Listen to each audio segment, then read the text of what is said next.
ಕಾಂಗ್ರೆಸ್ ಪಕ್ಷದಲ್ಲಿ ಈಗ ಮತ್ತೆ ನಾಯಕತ್ವದ ಬದಲಾವಣೆ ವಿಚಾರ ಗರಿಗೆದರಿದೆ. ಪವರ್ ಶೇರಿಂಗ್ ಫೈಟ್ ಜೋರಾಗ್ತಾ ಇದೆ. ಅಧಿಕಾರಕ್ಕಾಗಿ ಅಲ್ಲಿ ಟೈಮ್ ಬಾಂಬ್ ಫಿಕ್ಸ್ ಮಾಡಿ ಬಂದಿದ್ದಾರೆ DCM DK ಶಿವಕುಮಾರ್ ಅವರು. ನೋಡಿ, ಮೇ 10 ಡಿಸೈಡ್ ಮಾಡ್ರಿ. ಮೇ 10 ನೀವು ಎಲ್ಲ ಡಿಸೈಡ್ ಮಾಡಿದ್ರೆ ಸರಿ. ಈಗೇನು ಅವ್ರೇನ ಎಲ್ಲ ಹೋಗಿದ್ದಾರೆ ಅಂಡಮಾನ, ರಾಹುಲ್ ಗಾಂಧಿ ಅವರು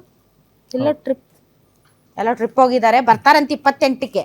ಸೊ 28ಕ್ಕೆ ಬಂದ ಮೇಲೆ ನೀವು ಮೇ 10 ಮುಖ್ಯಮಂತ್ರಿಗಳನ್ನ ಕರೆಸಿ ಮಾತಾಡಿ, ಅವ್ರ ಜೊತೆ ಮೀಟಿಂಗ್ ಮಾಡಿ, ನಮ್ ಬರ್ತಡೇ ಅಷ್ಟರಲ್ಲಿ ನೀವು ಎಲ್ಲ ಸಾಲ್ವ್ ಮಾಡಿ. ಮೇ 15 ನೀವು ಯಾರ್ಯಾರು ಹಿರಿಯ ನಾಯಕರನ್ನ ಕರೆಸ್ತಿರೋ, ಯಾವ್ಯಾರು ಕರೆಸ್ತಿರೋ, ಫಸ್ಟ್ ಅಷ್ಟ್ರೊಳಗಡೆ ನೀವು ಮಾತಾಡಿ ಎಲ್ಲ ರಿಸಾಲ್ವ್ ಮಾಡಿ ಒಂದ್ ಗುಡ್ ನ್ಯೂಸ್ ಕೊಡಿ ಅಂತ DK ಶಿವಕುಮಾರ್ ಅಂಡ್ ಬ್ರದರ್ಸ್ ಹೋಗಿ ಈಗ ಒಂದು ಟಾರ್ಗೆಟ್ ಅಂಡ್ ಡೆಡ್ ಲೈನ್ ಕೊಟ್ಟಿದ್ದಾರಂತೆ. ರಾಹುಲ್ ಗಾಂಧಿ ಬರ್ರಿ, ಬಂದ ಮೇಲೆ ನಾವು ಮೀಟಿಂಗ್ ಮಾಡ್ತೀವಿ ಅಂತ ಹೇಳಿದ್ದಾರಂತೆ.